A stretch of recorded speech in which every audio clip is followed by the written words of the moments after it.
Años y su evolución no ha sido indiferente para nadie. Actualmente incorporó además una línea de nuevos buses con diseños más modernos y tecnología avanzada de cámaras de seguridad. Vamos a hablar de esto. Nos acompaña para aquello el ministro de Transporte, Andrés Gómez Lobo, que ya está aquí en el estudio. Ministro, bienvenido. Muchísimas gracias por estar con nosotros. Muy buenos días. Quiero partir preguntándole por el balance que hace el gobierno de estos 10 años del Transantiago. Hoy día, ¿qué nota le ponen al sistema de transporte? Mira, no le podemos poner otra nota que la nota que le ponen los usuarios. Actualmente los usuarios, si uno le pregunta por el servicio que utilizan, le ponen un 4.9. Y si uno le pregunta por el sistema, le pone un 4.3. Así que ahí hay un efecto de la marca, por así decir, en el sentido de que hay una percepción más negativa del sistema de la experiencia de cada usuario, claro, en el sistema.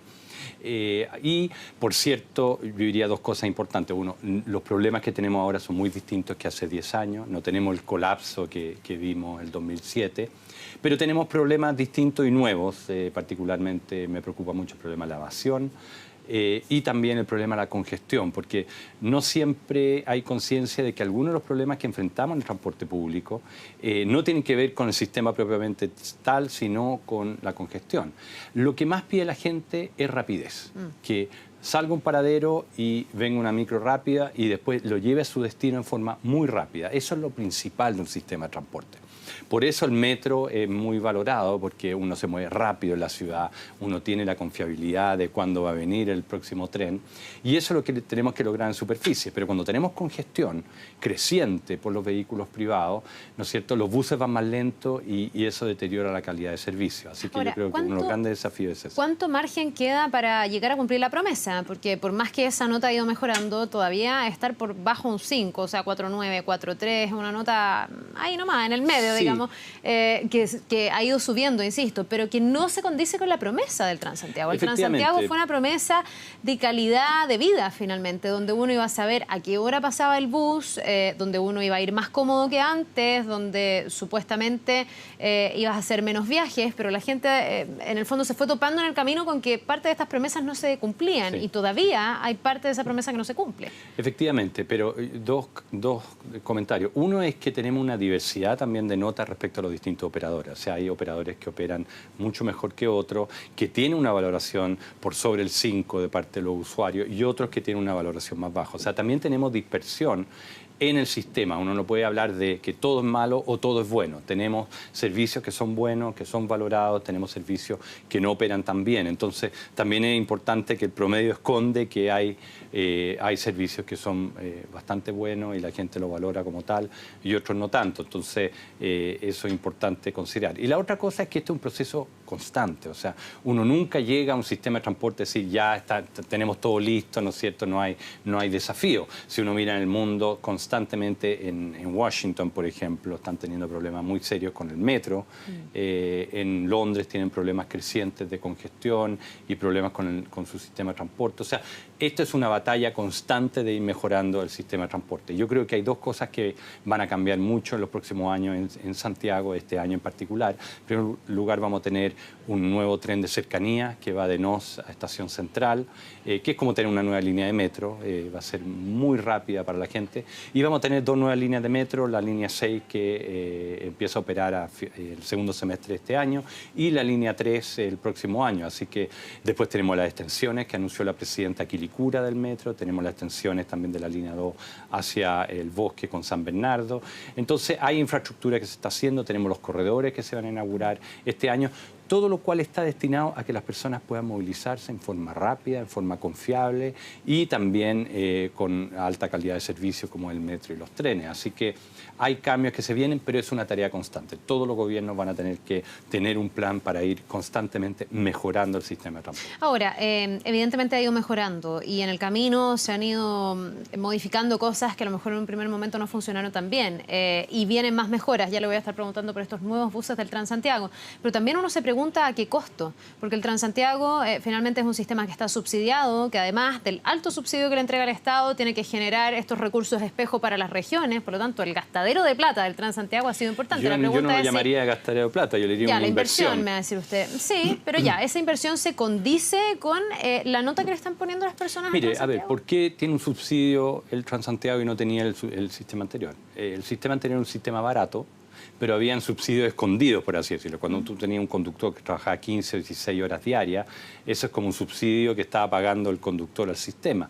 Cuando uno tenía micros, que eran en realidad buses con chasis de micro y que contaminaban 10 veces más que un bus actual, entonces también había un subsidio que lo pagaba la gente en mayor contaminación y mayores enfermedades respiratorias. Entonces, uno tiene un sistema ahora en que uno formalizó a los trabajadores, tienen contrato formal con la legislación laboral vigente, uno renovó toda la flota por buses modernos, Euro 3 o superiores, redujo la contaminación de 1 a 10, o sea, de 10 a 1, y además uno introdujo tecnología, la tarjeta VIP, los GPS. Es un sistema más caro. Entonces la pregunta es, ¿quién paga eso? ¿Los usuarios vía tarifa o vamos a tener un subsidio? Y la respuesta en todas partes del mundo, en la mayoría de las ciudades del mundo, uno va a Europa, uno va a Estados Unidos, es el Estado subsidia el sistema de transporte público. Porque si no, esto costaría un ojo de la cara para los pasajeros. Exactamente. En París, por ejemplo, 80% de los costos son subsidiados. Los usuarios a través de la tarifa, que es más cara que en Santiago, paga solamente el 20%. Así que yo creo que subsidiar el transporte público, al igual que otros servicios básicos, subsidiamos el agua potable también para algunos sectores. Este es un sistema muy utilizado particularmente por personas de menores ingresos y por lo tanto subsidiarlo no es ninguna cosa mala, por el contrario, yo creo que es muy positivo poder subsidiar el transporte público y en regiones, por cierto, estos recursos han permitido hacer cosas fundamentales. Ahora, ministro, pero esto también significa subsidiar un alto nivel de evasión que no debiese ser la que tiene el sistema. Los expertos hablan en torno a un 10% como un ideal de evasión. Nosotros estamos bordeando el 30% y esto es ya un problema que se viene arrastrando hace años. Se ha tratado de modificar, se han hecho más fiscalizaciones, pero resulta que seguimos con los mismos estándares. Ahí, usted, no sé, estará de acuerdo conmigo que eso sí es un gastadero de plata. O sea, estamos subsidiando a los evasores, a la gente que se sube gratis al bus. Es muy serio la evasión y tenemos que luchar en varios frentes contra eso. El principal es a través de un proyecto de ley que tenemos en discusión en el Congreso, que yo espero que a comienzo de marzo ya salga al Senado y pase a la Cámara, que aumenta las consecuencias de ser infraccionado y no ir a pagar la multa al juzgado de policía local. Porque ese es el problema, podemos fiscalizar mucho, pero si después las personas no van al juzgado de policía local, no pagan la multa, entonces hay impunidad. Y eso es lo que estamos tratando de cambiar con este proyecto de ley, es muy importante. También infraestructura, más zonas pagas, los torniquetes mariposa que están colocando los operadores en muchos buses ahora, que han tenido buen resultado las mediciones que tenemos. Así que hay que batallarlo en varios frentes, pero hay que tener claro que aunque la evasión se reduzca a cero, igual el subsidio va a permanecer. O sea, la evasión no explica la mayor parte del subsidio. Ahora, lo que yo no entiendo de lo que usted dice me parece de toda lógica, porque lo hemos hablado muchas veces, hoy día al infractor no le pasa nada. En el fondo el inspector lo sanciona, lo manda a pagar una multa, pero si no paga la multa no pasa nada. ¿Por qué ha costado tanto sacar un proyecto de toda lógica por parte del Parlamento? ¿O hay oposición a esto, a que los infractores realmente les pase algo? Mire, lo que pasa es que estas cosas hay que discutirlas. Hay temas también de privacidad de la información, porque lo que está propuesto en el proyecto de ley es que si uno fue infraccionado y no fue al juzgado de policía local o no pagó la multa, termina un registro, y ese registro que sea público. Y ahí había una discusión sobre si esos son datos personales que deberían ser públicos o no. Yo soy de la opinión y como gobierno hemos establecido esto y así ha pasado, digamos, en el Senado, de que una persona natural puede buscar en la base de datos y ver si otra persona está o no está en ese registro de infractores. Usted está porque sea público, digamos. Que sea público, efectivamente. Yo creo que es necesario que sea público. Ministro, hablemos un poco de los nuevos buses. Usted estuvo haciendo incluso la presentación durante esta semana, buses mucho más limpios, entiendo también con más tecnología. Cuéntenos cómo son y cuántos buses nuevos vamos a ver. Estamos hablando de una renovación completa de la flota, que ya se renovó de las micros amarillas a esta. Estamos hablando de una cosa que va a ir entrando de a poco. Es una cosa gradual. A partir del próximo año, del 2018, los buses nuevos que entren en Santiago tienen que ser Euro 6. Y este es un estándar de emisión muy bajo. Un bus Euro 6 emite lo mismo que un auto. por poner la comparación, pero lleva mucha más gente, ¿no es cierto? Entonces la emisión por persona es mucho más baja. Y va a ser un proceso gradual porque lo que establece los nuevos contratos es que a medida que van entrando estos nuevos contratos tienen que renovar la flota. Nosotros estimamos alrededor de 2.000 buses que se van a renovar en los próximos años por buses mucho más silenciosos, más seguros, con cabina cerrada para el conductor, con 7 cámaras, 5 en el interior y una para afuera hacia adelante y una hacia atrás, y más cómodo, con asiento acolchado. También con las manillas más bajas. Un problema que hubo en el diseño original de Transantiago es que estuvo diseñado para otro estándar, digamos. Entonces nosotros nos hemos preocupado de probar estos buses. De hecho, estamos probando este y otros buses, y en marzo vamos a probar otros buses también para ver qué opina la gente. O sea, probarlo en la calle, y porque de repente nos topamos con cosas que no nos esperamos, que la gente opina que no le gustó una cosa que jamás pensábamos que iba a ser así. Entonces, es importante probar esto en la calle, no cometer los errores del pasado de diseñar esto solamente en un escritorio. Hemos tenido un proceso de consultas ciudadanas 7 meses el año pasado, recogiendo las opiniones, las sugerencias y las críticas de las personas. Y en el caso de los buses es muy importante ir probándolo y adoptar los cambios que sean necesarios. Ahora, ¿la idea es llegar a recambiar todos los buses? No, inicialmente serían 2.000, pero tenemos buses que están prácticamente nuevos ahora. Eso no los vamos a cambiar en 2 años más, ¿no es cierto? Todos los buses que han ingresado este año, el año pasado, son Euro 5, es un estándar bastante alto, pero los buses nuevos no se van a reemplazar, solamente los más antiguos. Ministro, usted estaba presentando parte de estos buses y fue increpado por un taxista. Obviamente esto lo tomó muy de sorpresa y usted le entregó una respuesta a ese taxista que ha generado mucha polémica. Usted le dijo la gente prefiere Uber, después de explicarle además que hay una ley que se está discutiendo en el Parlamento, etcétera. ¿Cree que se equivocó con esa frase? Porque esto sacó chispa entre los taxistas y ahora anuncian un paro para el superlunes. Mire, más que nada, más que equivocarme, yo hubiese preferido decir que son plataformas, o sea, son servicios asociados a plataformas que hay que tener claro, actualmente no cumple con la legislación vigente y por lo tanto es importante este proyecto de ley para regularizar eso y también para mejorar la calidad de los taxis. O sea, ¿por qué la gente está optando por servicios alternativos? Y es porque también está insatisfecho con el servicio de taxis básico. Hay muchos taxistas que adulteran el taxímetro, que entregan una mala calidad de servicio y los mismos gremios de taxistas han pedido que sancionar más fuertemente a aquellos taxistas que lo hacen mal y eso está incorporado en este proyecto de ley. Y yo pediría a los gremios de los taxistas, a las asociaciones, que usemos los canales regulares de discusión en el Congreso respecto a este tema, más que medidas en la calle que van a afectar a las personas. Sus palabras fueron leídas por algunos de los líderes de los taxistas como una especie de respaldo a plataformas como Uber y han acusado ahí como una especie de actitud dubitativa por parte del gobierno cuando se partió diciendo que estas eran plataformas o servicios que están al margen de la ley, que son ilegales, pero que al mismo tiempo se diga es lo que la gente prefiere. Como con esta tensión de lo que realmente ocurre, ¿no? Que mucha gente puede preferir a lo mejor el servicio de este tipo de plataformas. ¿Cómo lee usted esas críticas que se le han hecho por haber dicho aquí? Como autoridad yo estoy obligado a hacer cumplir la ley, por lo tanto vamos a seguir fiscalizando y retirando vehículos que hacen transporte público informal. Esto puede ser asociado a una plataforma, como no, también retiramos buses piratas que en los terminales de buses recogen personas sin autorización. Nuestra responsabilidad es seguir fiscalizando y lo vamos a seguir haciendo. El año pasado retiramos cerca de 1.000 vehículos que estaban realizando servicio de taxi informal y vamos a seguir haciendo eso mientras no existe una ley que regularice la situación. Y tenemos este proyecto de ley en discusión que regula estas plataformas con mayores exigencias, porque tampoco podemos tener servicios que no tengan ninguna regulación, que la autoridad no sepa quiénes son, cuántos son.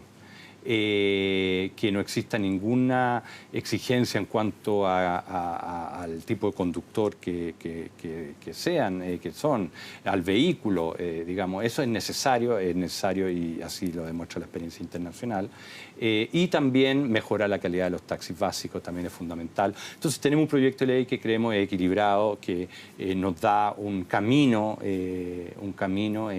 hacia una dirección de una modificación en la industria de los taxis. Ahora, ¿no sigue quedando con poco equilibrio, digamos, la relación entre este tipo de plataformas con autos particulares, etcétera, respecto de los taxis, donde efectivamente, y en esto creo que los taxistas sí tienen un punto, ellos tienen un montón de cortapisas y de exigencias? O sea, en Chile no es llegar y tener un taxi. En Chile tenemos un parque de taxis que está congelado, hay que pagar una licencia que es súper alta, hay que cumplir con ciertos estándares que estas plataformas no cumplen. ¿Eso se va a zanjar en este proyecto o todavía va a ser mucho más más simple ser conductor de Uber y tener ese tipo de servicio que ser taxista. Bueno, lo que plantea el proyecto de ley, en primer lugar, como dije, es sancionar más fuertemente a los malos taxistas y regular a la plataforma en qué sentido, en que tienen que tener licencia profesional los conductores. No queremos que sea con efectivo, porque eso trae otros problemas. De hecho, lo que quisiéramos es que los taxis básicos evolucionen hacia un pago sin efectivo, por los asaltos, por los temas de seguridad que eso conlleva. Los vehículos tienen que ser de alto estándar en las plataformas. Entonces hay ciertos requisitos que creemos que equilibra este mercado y también es una realidad de que en todas partes del mundo han entrado estos servicios con plataformas, los conflictos que sí, lo que pasa es que ahí Chile, se ha zanjado de distinta manera. Hay países que han prohibido directamente este tipo de servicios. No hay otros que, claro, porque es muy difícil controlarlos, pero que al menos han dicho públicamente que está prohibido y había una especie de persecución o tratar de sacarlos pero si uno ve la realidad es muy difícil. Y hay otros que han tratado de conciliar, que es lo que está tratando de hacer Chile, pero tal vez la expectativa de los taxistas es que se prohíba, que se declaren al margen de la ley. Eso no va a ocurrir, digamos. Aquí la voluntad del gobierno es integrar ambos sistemas. Exactamente, yo lo veo muy difícil. Uno, porque vemos la experiencia internacional, no conozco ningún país del mundo que haya realmente podido prohibir estos servicios.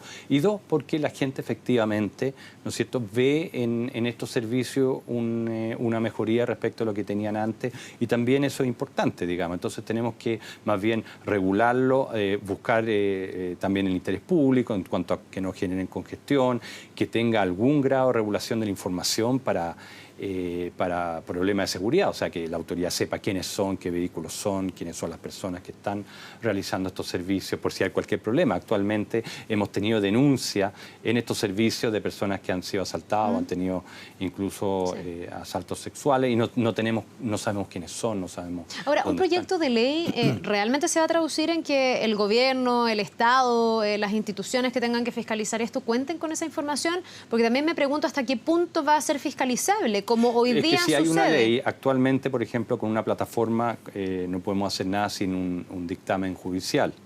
No podemos apagar una aplicación.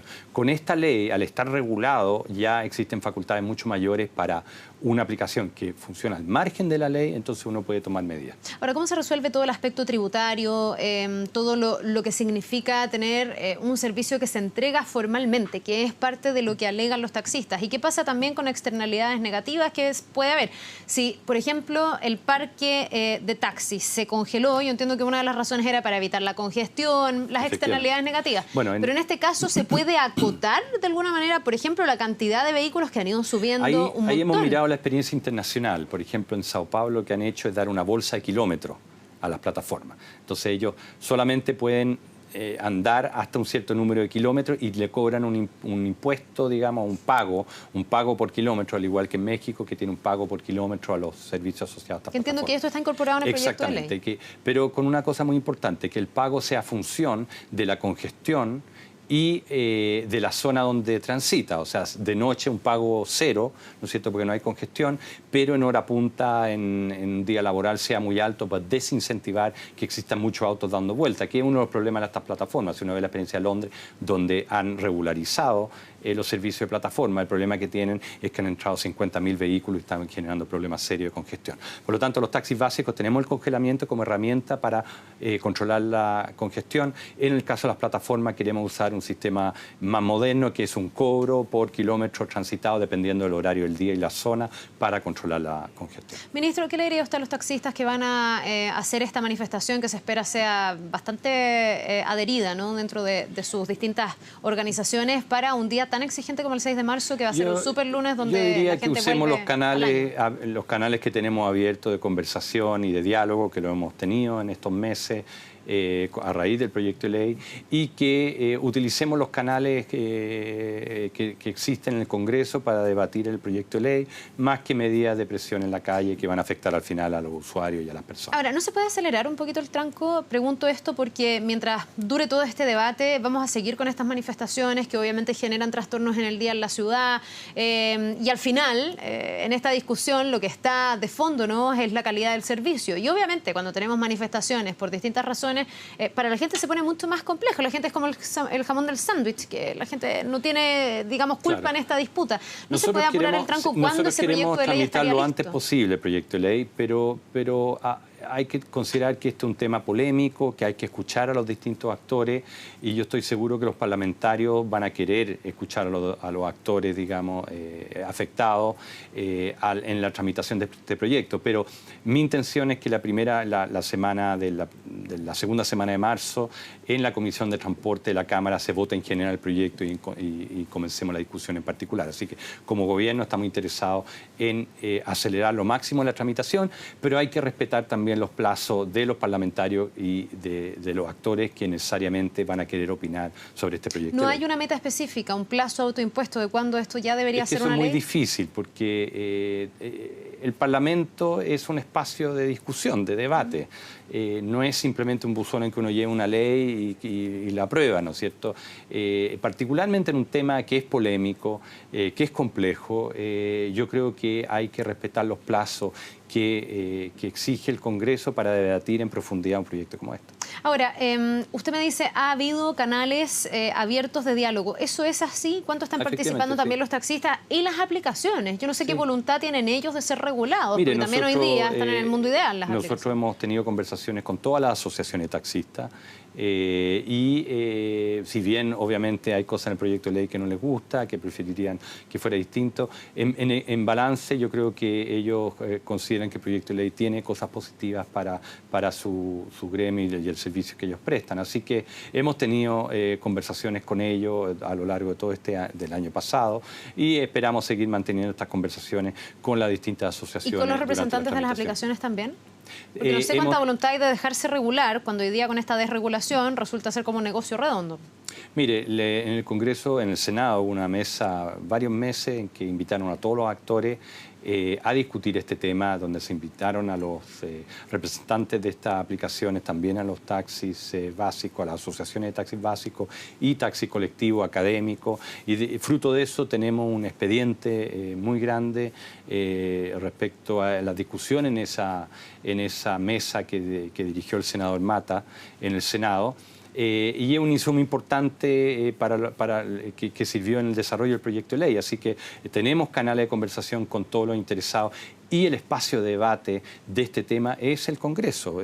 Precisamente ese es el espacio en que las personas, las asociaciones, los afectados, los académicos, los expertos pueden opinar en la Comisión de Transporte de la Cámara y del Senado para perfeccionar este proyecto de ley. Ahora, mientras eso sucede, todo queda como está. Algunos también han acusado que dejar descansar todas las expectativas en ese proyecto de ley hace que a lo mejor no se estén usando facultades que sí tiene el Ministerio de Transporte para poder fiscalizar mejor. Fiscalizando, eso no vamos a bajar porque nuestra responsabilidad legal de hacer cumplir la ley, por lo tanto vamos a seguir fiscalizando lo que sea el transporte informal, como digo, no solamente en aplicaciones, sino también buses interurbanos a veces que pillamos que son piratas, otro tipo de servicio de transporte menor que también es informal o ilegal.